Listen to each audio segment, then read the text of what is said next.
Bienvenidas y bienvenidos al tema 1, Reglas Generales del Decreto Legislativo 384 y su reglamento, del módulo 3, la regulación sobre la capacidad jurídica en el Perú.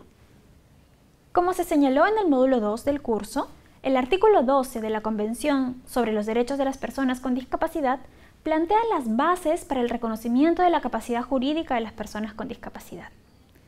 Así, en el Perú, estas disposiciones han sido ratificadas en la Ley General de la Persona con Discapacidad como parte de esta reforma.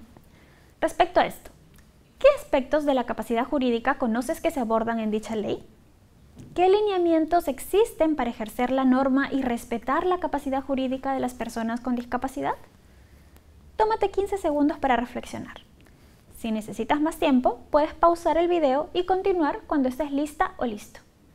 El proceso de reconocimiento de la capacidad jurídica en el Perú inició con la suscripción y aprobación de la Convención sobre los Derechos de las Personas con Discapacidad por parte del Estado peruano, la cual entró en vigencia en el año 2008.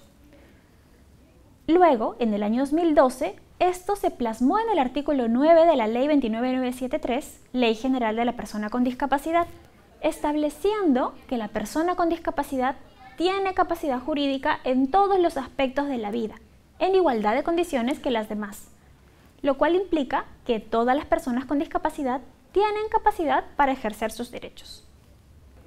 Luego, en el año 2018, el Poder Ejecutivo emitió el Decreto Legislativo 384, que modifica tanto el Código Civil, el Código Procesal Civil y la Ley del Notariado, reconociendo la capacidad jurídica de las personas con discapacidad y estableciendo un sistema de apoyos y salvaguardias que reemplaza la interdicción por motivo de discapacidad. Al año siguiente, en el 2019, se publicó un reglamento de transición que establecía pautas para que los operadores jurídicos, principalmente los jueces del Poder Judicial, puedan saber cómo proceder en aquellos casos de interdicción que ya estaban sentenciados.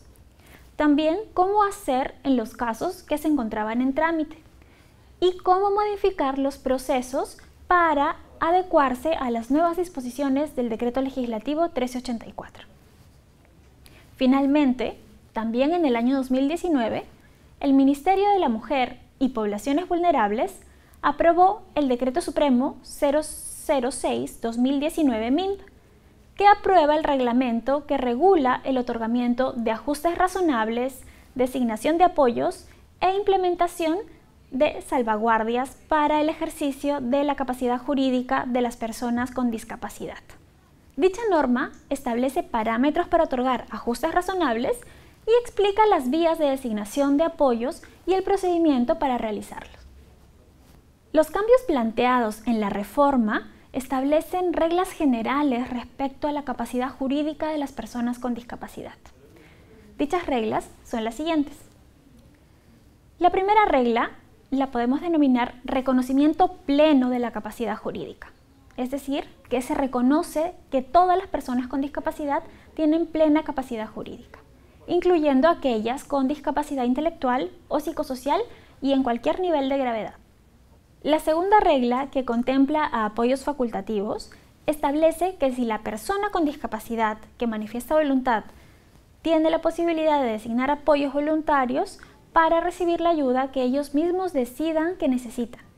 Así también pueden designar apoyos a futuro. La tercera regla contempla a los apoyos excepcionales.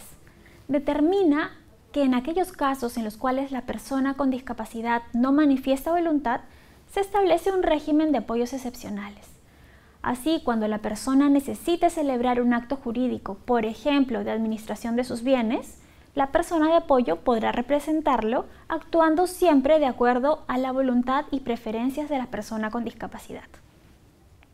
La cuarta regla contempla a las medidas de salvaguardias, las cuales establecen un régimen para evitar los abusos por parte de los apoyos contra las personas con discapacidad. Este régimen es de carácter obligatorio en el caso de los apoyos excepcionales y en el caso de los apoyos facultativos tendremos algunas diferencias.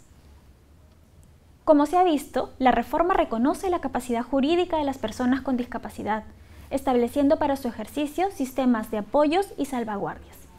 Para tal efecto, determina reglas que deben seguir los operadores jurídicos en casos de interdicción ya sentenciada, en trámite o aquellos que requieren modificación.